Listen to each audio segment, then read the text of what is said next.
Italy के प्रधानमंत्री Giorgia Meloni ने रूस यूक्रेन युद्ध को समाप्त कराने में भारत की भूमिका पर जोर दिया है। उन्होंने शनिवार को एक बयान के दौरान भारत और चीन की रूस यूक्रेन युद्ध रुकवाने में अहम भूमिका की बात कही। बता दें कि इटली की प्रधानमंत्री जॉर्जिया मेलोनी ने शनिवार को यूक्रेन के राष्ट्रपति वोलोदिमिर जेलेंस्की से मुलाकात के बाद ये बयान दिया। जॉर्जिया मेलोनी ने शनिवार को कहा कि रूस और यूक्रेन के बीच संघर्ष के समाधान में भारत और चीन भूमिका निभा सकते हैं।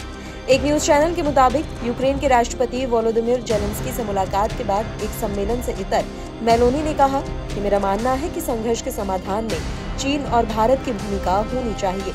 एकमात्र ऐसी चीज जो नहीं हो सकती वह ये सोचना है कि यूक्रेन को अकेला छोड़कर संघर्ष का हल निकाला जा सकता है।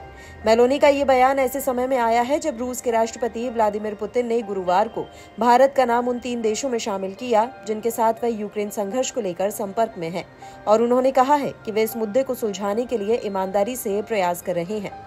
गुरुवार को पुतिन ने कहा कि यूक्रेन पर संभावित शांति वार्ता में चीन, भारत और ब्राजील मध्यस्थ की भूमिका निभा सकते हैं। पुतिन ने कहा कि युद्ध के पहले सप्ताह में इस्तांबुल में वार्ता के दौरान रूसी और यूक्रेनी वार्ताकारों के बीच एक प्रारंभिक समझौता जो कभी लागू नहीं हुआ अब वार्ता के लिए आधार बन सकता है। उन्होंने कहा कि हमारा उद्देश्य यूक्रेन के डोनबास क्षेत्र को कब्जे में लेना है। रूसी सेना धीरे धीरे कुछ क्षेत्र से यूक्रेनी सेना को खदेड़ रही है।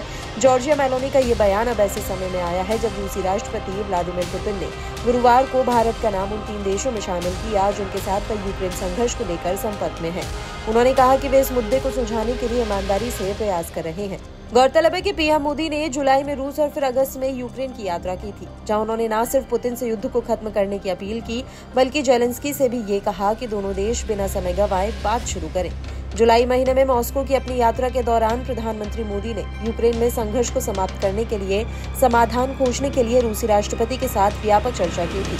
दोनों देशों के बीच दीर्घकालिक मैत्री और अच्छे संबंधों का उल्लेख करते हुए पुतिन ने यूक्रेन में चल रहे संकट को समाप्त करने के लिए प्रधानमंत्री मोदी की पहल की भी सराहना की। अगले महीने अगस्त में जेलेंस्की के साथ अपनी बातचीत के दौरान प्रधानमंत्री मोदी ने बातचीत और कूटनीति के जरिए चल रहे रूस यूक्रेन संघर्ष के शांतिपूर्ण समाधान के लिए भारत की सैद्धांतिक स्थिति और प्रतिबद्धता की फिर से पुष्टि की थी।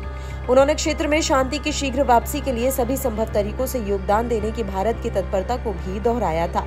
इसके बाद बीते 26 अगस्त को पीएम मोदी ने अमेरिकी राष्ट्रपति जो बाइडेन से टेलीफोन पर बात की थी, जहां उन्होंने बाइडेन को यूक्रेन के अपने हालिया दौरे के बारे में जानकारी दी। उन्होंने कहा कि शांति और स्थिरता लाने को भारत का पूरा समर्थन है। इसके अगले ही दिन 27 अगस्त को पीएम मोदी की रूसी राष्ट्रपति व्लादिमीर पुतिन से भी फोन पर बात हुई, जहां यूक्रेन की विनाशकारी नीति का आकलन किया गया।